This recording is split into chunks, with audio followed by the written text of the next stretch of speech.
Sa iba pang balita, patuloy na minomonitor ng mga tauhan ng Cauayan City Airport Police Station ang sitwasyon sa paliparan ilang araw bago sumapit ang araw ng Kapaskuhan at Bagong Taon.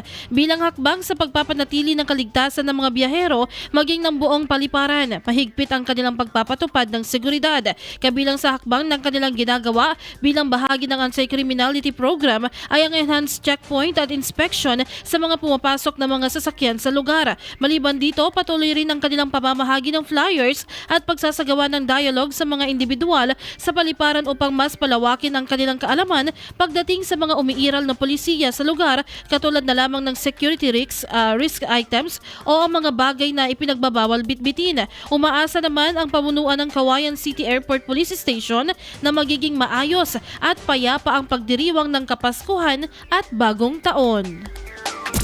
IFM News.